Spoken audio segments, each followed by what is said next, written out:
नमस्कार साथियों, जिनके फरवरी माह के सैलरी बिल ऑटो प्रोसेस नहीं हुए हैं तो मैन्युअली प्रोसेस करने का सिस्टम भी IFMS 3.0 पर दे रखा है।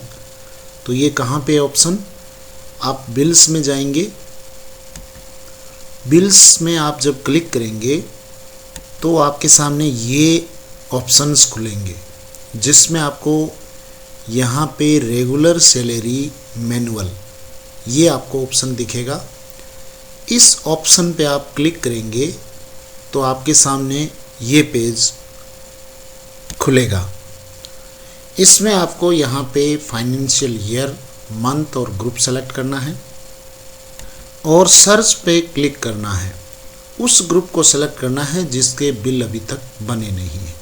तो जैसे ही आप सर्च पे क्लिक करेंगे तो आपको यहाँ पर जिन जिन एम्प्लॉइज़ के सैलरी नहीं बनी है उनके नाम यहाँ पे प्रदर्शित हो जाएंगे। उनको आप सेलेक्ट कर लेंगे और इनिशिएट पे आप क्लिक करेंगे तो तुरंत ही ये सैलरी बिल है वो इनिशिएट हो जाएगा। तो चूँकि पे मैनेजर पे हमें पहले अदर सैलरी रिक्वेस्ट लगानी पड़ती थी और उस पर कई बार खूब समय भी लगता था, सैलरी जनरेट नहीं हो पाती थी। यहाँ पे हैंड टू हैंड आप जैसे ही इधर क्लिक करेंगे और आपको यहाँ पे सैलरी बिल जनरेट हुआ दिखाई दे देगा।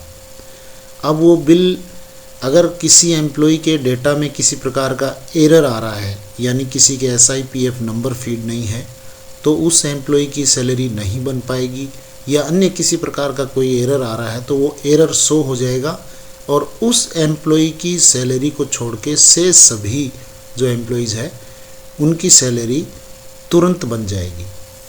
फिर आप उसको चेक कर लीजिए, रिपोर्ट्स को चेक करके, और फिर आगे की प्रक्रिया है वो डॉक्यूमेंट्स आप सबमिट करें, इनकम टैक्स सर्टिफिकेट और एब्सेंटी सबमिट करके OTP के माध्यम से उसको प्रोसेस कर दें।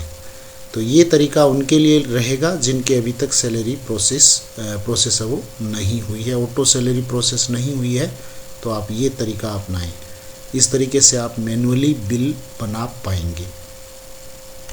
मेरे यहाँ कोई भी एम्प्लॉय यहाँ पे शो नहीं हो रहा है क्योंकि मेरे ऑलरेडी सभी एम्प्लॉयज़ के सैलरी बिल्स प्रोसेस हो चुके हैं, इसलिए यहाँ पे कोई भी एम्प्लॉय शो नहीं हो रहा है।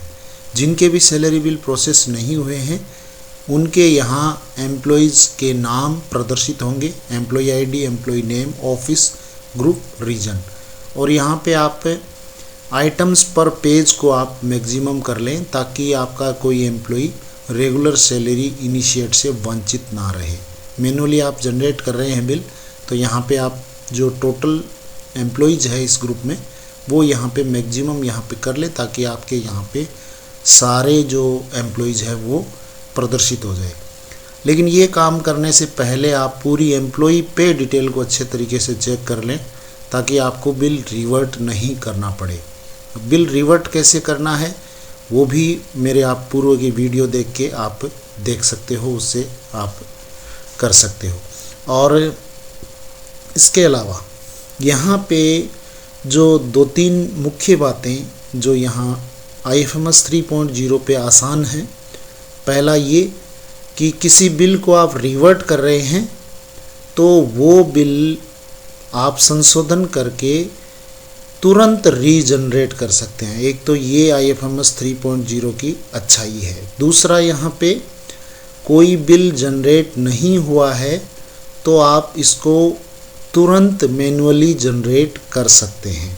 वहाँ पे आपको रिक्वेस्ट डालनी होती थी और वो रिक्वेस्ट कितने समय में अप्रूव होती थी ये कोई फिक्स तय नहीं होता था। कई बार तुरंत बिल जनरेट हो जाता था और कई बार कई दिन लग जाते थे, तब अदर सैलरी रिक्वेस्ट को डिलीट करके दोबारा से लगाते थे। तो यहाँ पे काफ़ी काम इससे संबंधित है वो आसान हो गया है। आप इसको हैंड्स ऑन करें, बार बार इनके टैब्स देखें, इनको समझें, बहुत ही आसान टैब्स हैं, इनका आप बार बार अभ्यास करेंगे तो आपके लिए बहुत ही ये ईजी रहेगा। तो आज के लिए बस इतना ही। इसके संबंध में आपकी कोई और क्यूरी हो तो आप कमेंट सेक्शन में ज़रूर डालें। Thank you very much. जय हिंद, जय भारत।